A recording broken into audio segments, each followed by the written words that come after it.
Hey, what's going on, guys? It's Turin here, and today, guys, I'm here with another Total War Warhammer online commentary. In this battle, I'm going to be playing the Dwarves, and I'm going to be facing off against Bretonnia. And guys, you guys are in for some treats today. I actually got Bugman's Rangers over here. I've never actually used these guys before, but they actually perform pretty well in this matchup. Again, they do have a stock mechanic, and they also do have regeneration. So as far as like trading with Bretonnian missile units, they will take a little bit of damage, but they'll probably be able to beat them and then heal up whatever damage they did take. Well, again, it's not going to resurrect models. It's not Invocation of Nehek, but Liquid Fortitude seems to be a nice little perk. But I could have sworn that it has some sort of a kind of a condition on it that it actually like lowered their accuracy. I don't see it anywhere in the tooltips, but if you guys have seen that or you know about it, let me know. I'm actually quite curious. But aside from that, guys, I do have the SKOLDER guard. So I was thinking to myself, I'm like, Bretonnia is going to spam questing knights and they're going to spam foot squires against the dwarves. So what regiment of renown that everyone has been wanting to see would be good against that? So I decided to bring the SKOLDER guard, which have 88 missile damage, a lot of which is armor piercing. It looks like 37 of that, or 12 armor piercing missile damage.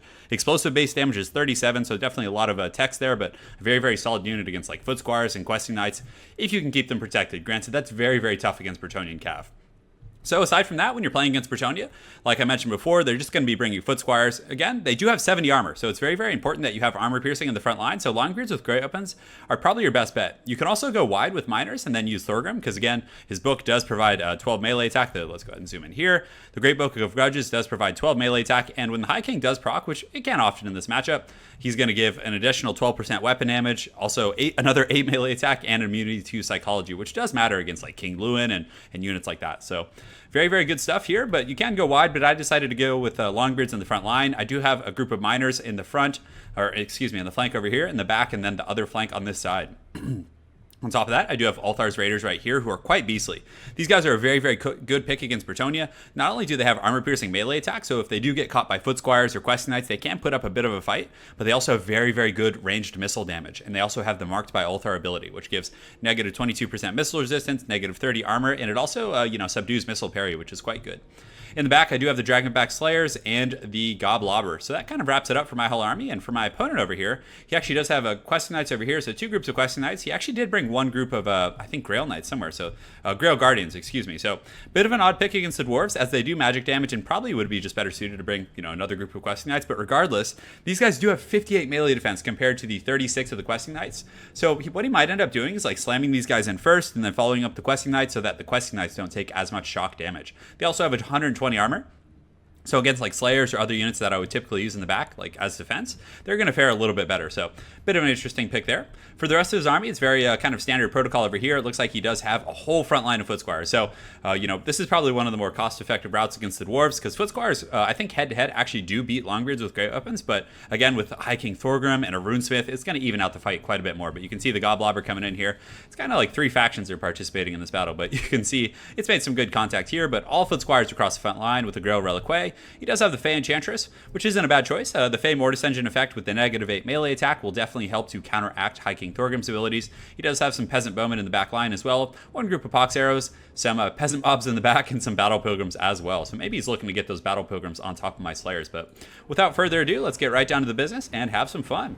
So right now, I'm just trying to develop a defensive pocket of sorts. You guys can see I do have these miners over here, the Slayers over here, an additional group of miners here. But, the one issue with going very, expensive front line, like Longbeards with great weapons instead of Dwarf Warriors, is you're really going to cut into your, your defensive perimeter. So over here, you can see the Goblobber doing some great work. But still, I'm having to use miners to fend off questing knights, which at least they have armor piercing, but they don't have any charge defense. So maybe Dwarf Warriors, just standard ones would have been better. I don't know, but they're so dirt cheap and they have armor piercing. So I figure, hey, with High King Thorgrim, they can do pretty well for you. So you can see the Goblobber continue to do really, really good work, and it does have an ability that hits the opponent's leadership, so you can see it instantly routes these guys. You can also see over here that the Bugman's Rangers are doing excellent work against these Peasant Bowmen, and I did have the high ground position with a siege piece, so he did have to advance on me.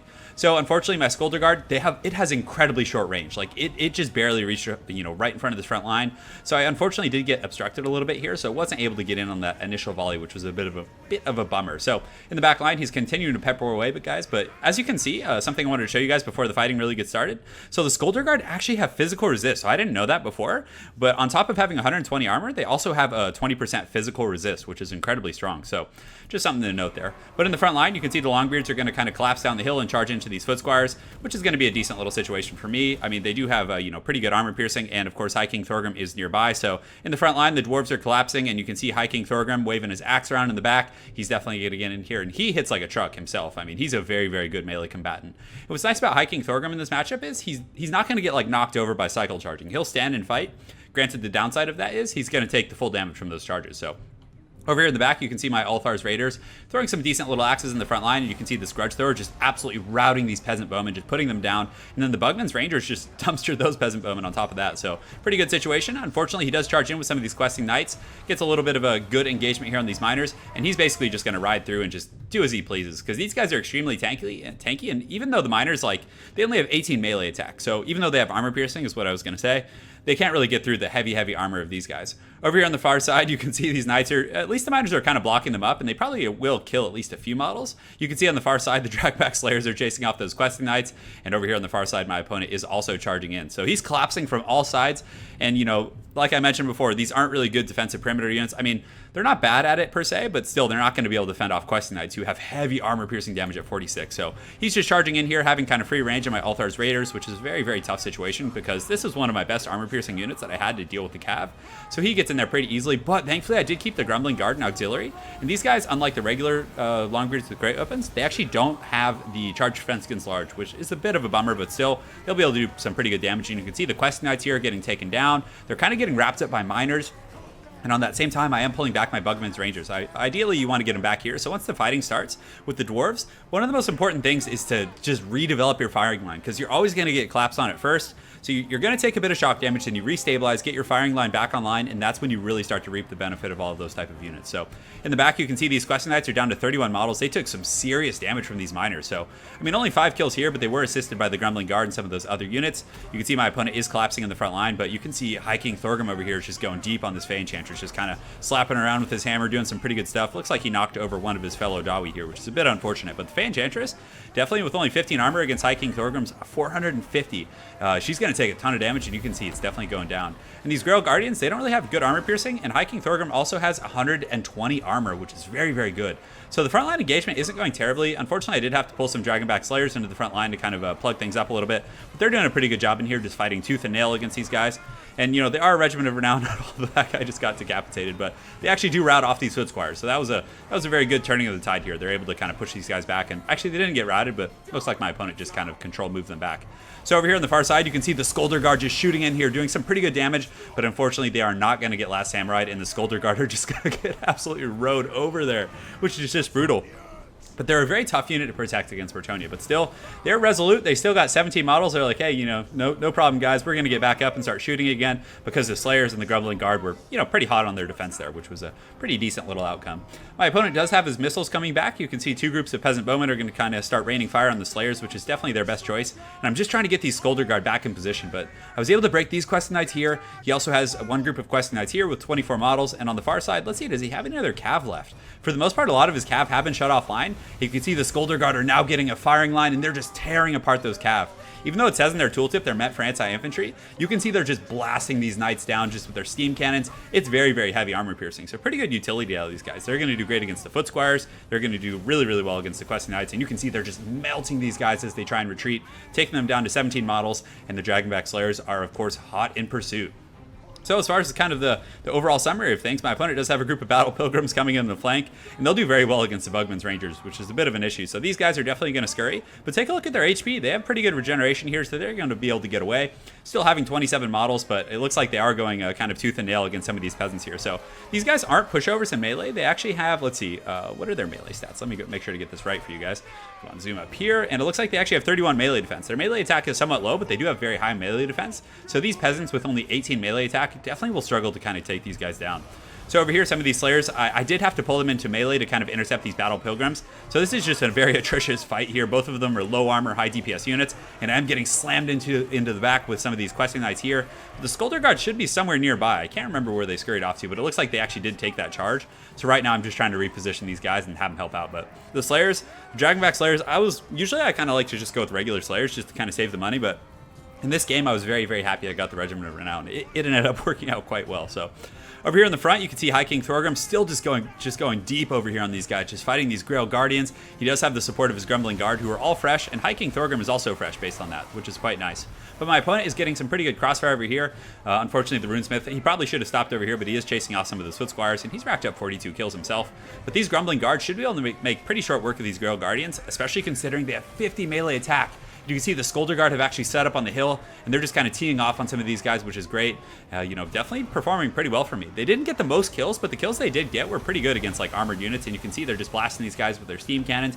My opponent is trying to just path forward to force this to happen. I think I might have accidentally moved them up right now, or maybe they were repositioning to fire at something a little deeper, but you can see them just kind of gunning down these knights, and it worked out pretty well. I actually really like the Skolder Guard this game. Granted, I still wouldn't recommend them as a competitive pick, but just as a fun utility unit to try out every now and then, they seem to be able to do their part. So over here, High King Thorgrim, and man, I really got to improve my my diction on that. It always sounds like I'm talking about he's hiking on a mountain or something, but High King Thorgrim is going over here, and he's going after this Fey Enchantress. He does have the support of this Runesmith here, which is going to be pretty nice, but she's not going to last long against this guy. And honestly, he doesn't really have enough DPS left on the field to take out a lot of my heavily armored units, although these Questing Knights just are not giving up. They're coming in. They definitely have a hard on for the Skolder Guard, who are still confident. They're a very, very elite unit. I mean, they have 120 armor. They have excellent leadership, somewhat similar to Ironbreakers in terms of their defensive stats. Not melee defense, but I'm talking armor and leadership and all that kind of stuff as well. So some of these miners over here are doing pretty good for me. They've actually managed to rack up 21 kills, which is very good for how cheap they are. And they're, at the end of the day, they actually routed off some of these Questing Knights, and you can see the Rune of Wrath and Ruin coming in to help support this battle. So over here on the far side, my opponent does have some missiles online. He has these Peasant Bowmen over here that are broken. But he does still have the Pox Arrows, which are doing a pretty good job of kind of poking down my units, which, granted they have so much armor, it's not going to do. I believe that the Poison Arrows have a little bit more armor piercing. So let's go ahead and take a look here just to kind of put an end to this age-old question. So they actually have 3 armor piercing damage, but I believe the Fire Arrows are the ones that only have 1. So definitely a better choice against the Dwarves. So looks like the Fey Enchantress is coming in with some of her Questing Knights in the 4th quarter. They're going to try and, get in here and maybe rally and just pull things back. And he does get a really good charge here. You can see some of these Grumbling Guard going flying back. Questing Knight's definitely one of the best tools against the Dwarves, having racked up 25 kills, but Thorgrim is just such a presence. He's going to be really tough to deal with, and every time my opponent comes in to harass, he's going to take a hit from Thorgrim, who's going to at least kill 1 or 2 of these guys. So he gets in here, he's charging in, hopefully he'll be able to make some good contact. It looks like he actually just hit his Grumbling Guard. That's like the 3rd or 4th time I've seen him do it this game. He's probably jotting it down in his book of grudges there. And over here you can see the Dragonback Slayers, all 1 of them that are left, doing a pretty good job kind of just chasing these guys off, and my opponent looks like most of his forces are shattering at this point. Although, the balance of power is still really even, guys. Because I guess at the end of the day, I only have 28 troops against his 168. So, I actually thought, when I was playing the game, I was like, oh, this is over. And then I looked at the balance of power. I was like, he still has some stuff kind of running around here. My Runesmith is kind of all angry, just charging around, trying to end this battle. He's definitely tired of this funny business. My 3 Grumbling Guard here are still steady, which is pretty great. So they're going to charge heroically into these peasants, and you can see they're just getting in there. This would probably be a somewhat even fight. I think the peasants are actually going to break before the 3 Grumbling Guard do. So a very, very heroic outcome over there. You can see the Skolder Guard are turning online, and they're going to start blasting over here, just shooting at these peasants, shooting at the Fey Enchantress, doing some pretty good damage, and she is at her healing cap, but unfortunately she's got the moves like Jagger. She's much faster than High King Thorgrim, unfortunately, and she charges in there. Actually, it looks like does she take him out? I don't think she does. I mean, she has 300 weapon strength. Yeah, she actually did kill that one, unfortunately, so she's doing a pretty good job tearing into these guys. There's 2 of them left, and they're still steady at the end of the day with only 21 leadership down to 17 HP, but Thorgrim's coming in here. He definitely has some grudges to settle. He's getting in there, and she does have the favor of the Fae, which turns her into a pretty decent little combatant, but for the most part, I think it is too late for the Bretonnian forces. So very, very well played to my opponent. The Mustard Tiger. That was a really fun battle. Definitely got to see a little bit of experimentation on both sides. He did bring some Grail Guardians, which are a bit unusual. And hey, you guys got to see the Skolder Guard as well as Bugman's Rangers. So very, very fun stuff. But hey, hope you guys enjoyed this cast. Let me know if you guys want to see some more Skolder Guard action, and I'll do my best to kind of bring him to the field a little bit more. Thanks again for watching, guys, and more content coming soon.